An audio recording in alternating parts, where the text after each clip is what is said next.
Hello, everybody. Welcome to Frame of Mind, where we're diving deep into the minds behind the Greenville Museum of Arts. I'm Mesa Jones, your host, and today I am joined by Tyler King, the Education and Visitor Services Coordinator here at the museum. Hi, Tyler. Hi, what's going on? How are you doing? I'm pretty good. How are you? Hi, just another day for me. Just living life. Yeah. Well, I wanted to first start off by just asking you to explain your role here and what does that look like? Of course.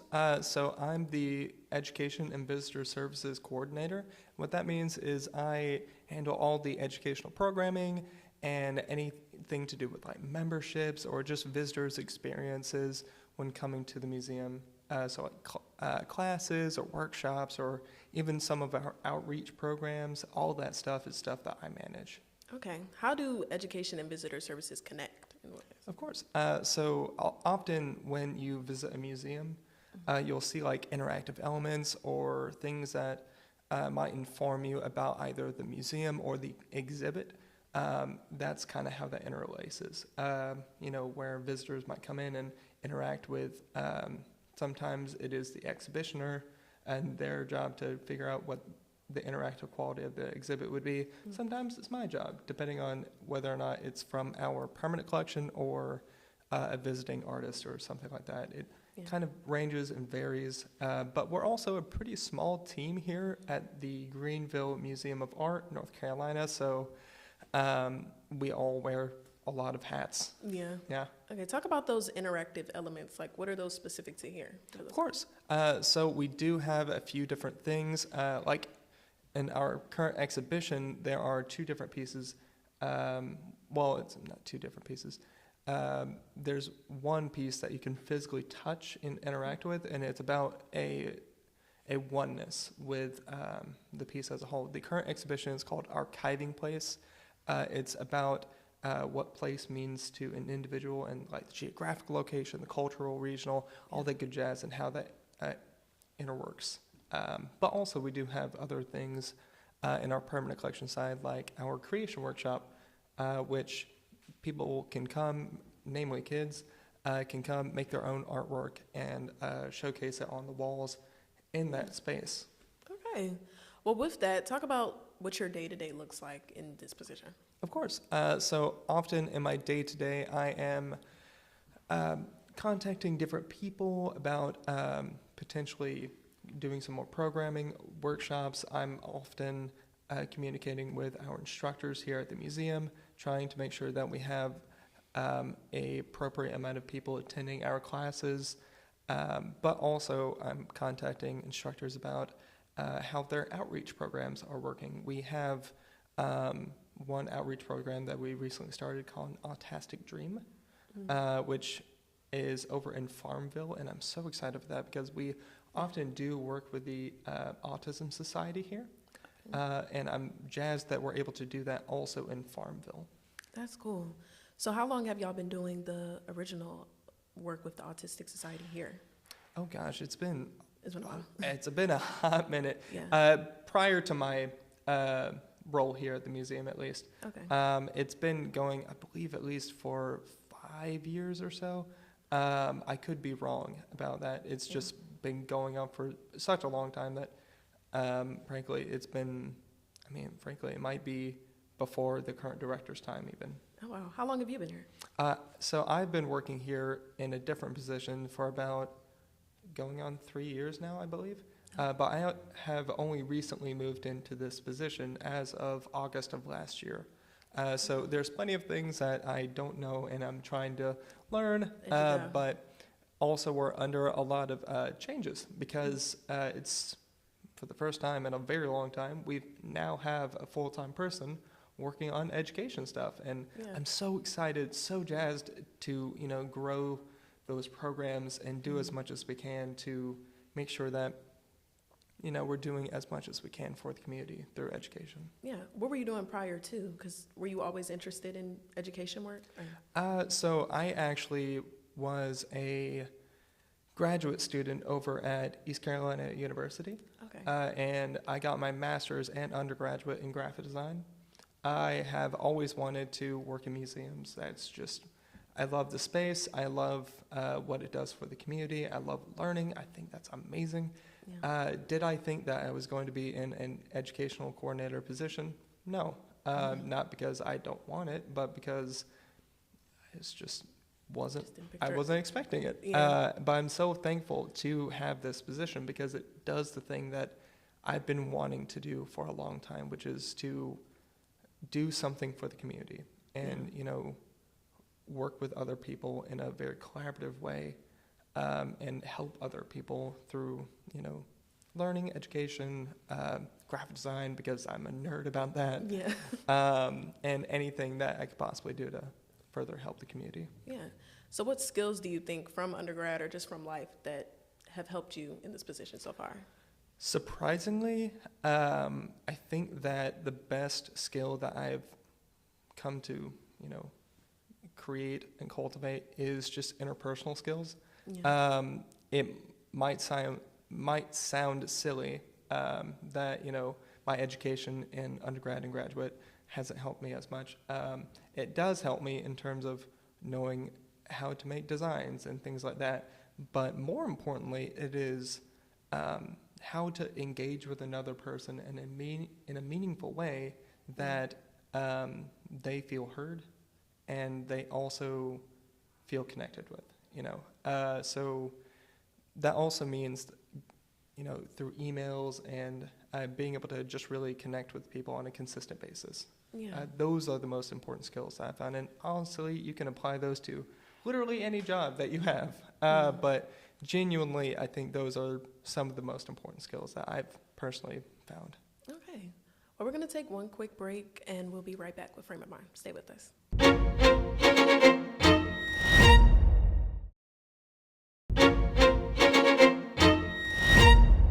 All right, we are back with Frame of Mind. We're still here with Tyler King. So I want to touch more on education. So what types of education programs does the museum offer? Of course. So we do so many different kinds. We do outreach programming. We do classes in-house. We also do workshops. We do so many different things and we also do camps for K through 12. We have so many different kinds that honestly it's sometimes hard to keep track. But I'm so excited to be able to do more of that kind of work here. So you come up with the ideas for these classes and the programs? Or? No, actually. So often our instructors or other people will approach us about the classes. We do personally come up with stuff for our camps. Yeah. But mainly I don't like being a overbearing person. And so the people who are teaching the classes, I speak with them and say, hey, we're interested in doing like a summer camp or something like that. And we talk to them, say, hey, what would you be interested in doing, and what type of curriculum do you want to do for that? And instead of me, going on and saying, you're doing this, it seems a little bit silly for me to tell them what to do. Rather, I would rely on them, our instructors at least. Yeah, of course. As for our outreach programming, it's actually the instructors or different groups that we work with that approach us. We don't necessarily always seek out things, though sometimes we do if we find that there is a need. But specifically with the Autistic Dream, that was a thing that we had already started and connected with the Autism Society over in the Farmville area, and I'm so jazzed to be able to continue doing that. What do those classes look like? Like, what do they entail? Sure. So it is a non-specific age group. It's only recently started as of, I believe it is today that it's starting. So cross your fingers, it goes well. Yeah. But the exact details of that, it typically is either watercolors or mixed media work. Typically they have a project per day, and they will be working on that project, and they'll be able to have stuff that they can take home and show to other people, and kind of an example of the outreach workshop day that they had. Okay. So touching back, I know you said that some of the instructors, they reach out to you, but do you guys ever reach out, or like what is the process of getting those instructors and like vetting them, sort of? Of course. So we don't hire instructors a ton, mainly because we want to make sure that any person that is teaching for us, they are able to consistently get work, because not unsurprisingly, education is a hard field. And being a educator and making sure that you are having enough classes to where you can be able to sustain yourself is a difficult thing. Luckily, we have had some of the instructors here for years. I mean, honestly, a long time. They are wonderful people, though. And so we don't have to vet those specific ones. But any new instructor, I look at what they've previously taught. Have they previously taught? What's their background? What medias are they proficient with? What would they even be interested in doing? Do they want to do more tabling events? Do they want to do classes, workshops? What specifics? And then we look to what needs we might have. Sometimes I might need a person for tabling, and then now I have a new person that can do that. Yeah. But mainly, I want to make sure that if I do have a new instructor, I want to make sure that we're able to fill that cup, so to speak, because it is difficult to, have a very small amount. Like, yes, you can do this singular thing, and that's it. Sometimes it might be that case, but I would prefer to always be able to, keep people on retainer and be able to consistently be able to give them work. Because that's important. People need to live. People need a job. Yeah, people need a job. Yeah.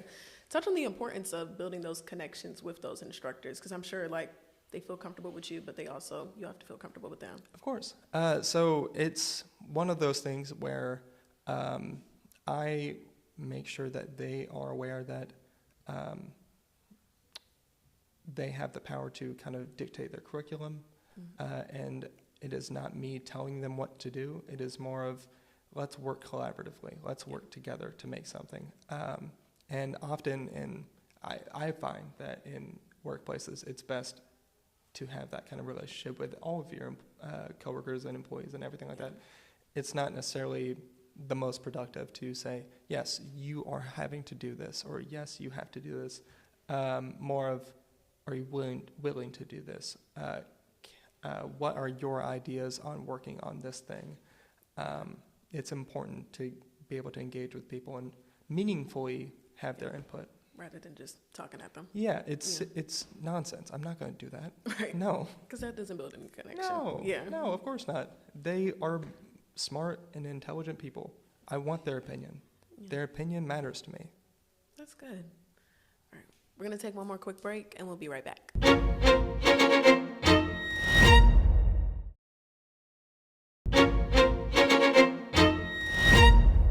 All right, we're back with Frame of Mind.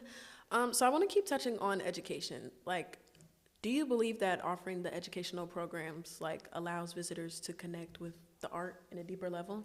Have you seen that? Of course, yeah, of course. I think that often when you come into art museum spaces, you might feel as though that you're disconnected from it. You might not know everything about what is Impressionism. Who knows what Impressionism is?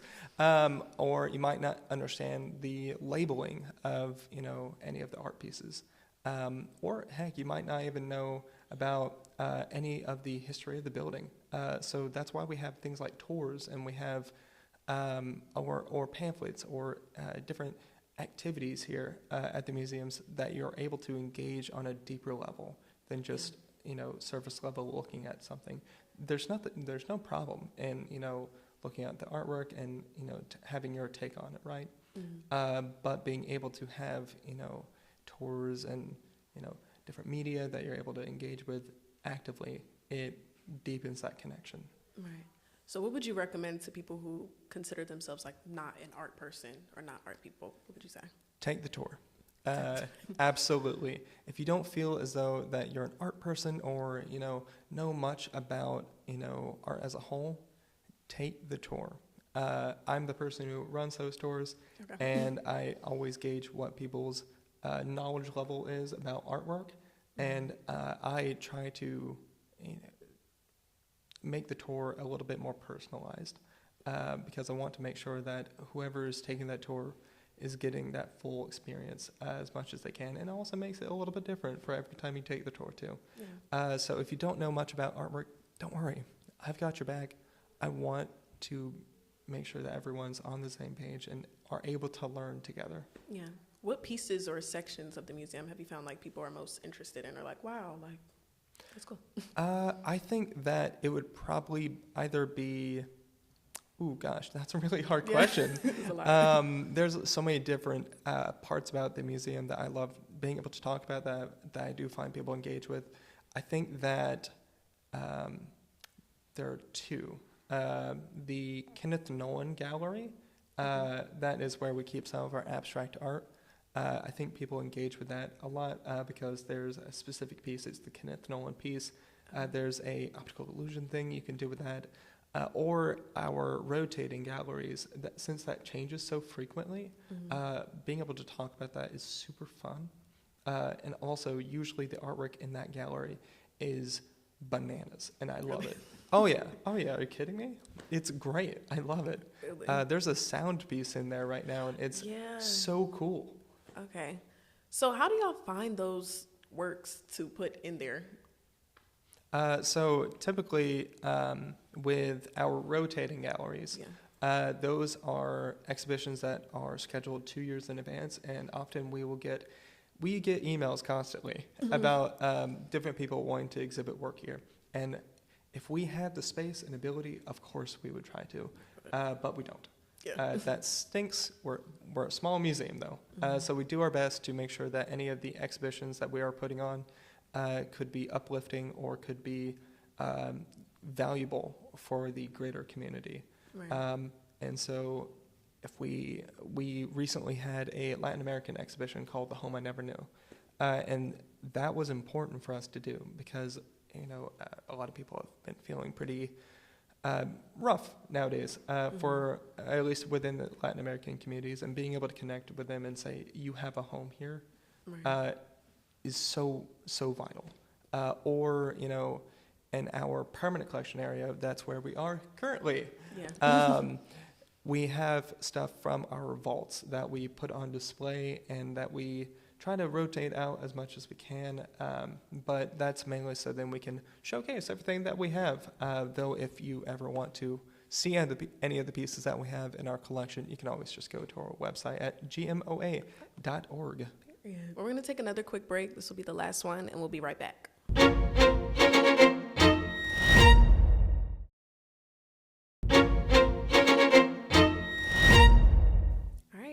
We're back with Frame of Mind. I want to kind of end our last segment by talking about how do you foster a welcoming environment with visitor services? Of course, yeah. So there are a few different ways we like to do it.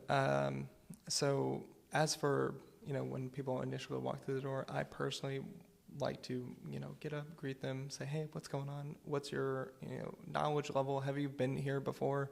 And then from there, I'll direct them throughout the museum. But also, we're a LGBTQ plus safe space. So any person of the queer community, you're perfectly allowed here at the museum, and I hope you feel comfortable and safe to be here. We've, done safe zone training here. We've even hosted it, and we try to make sure that our space is allowed for everyone.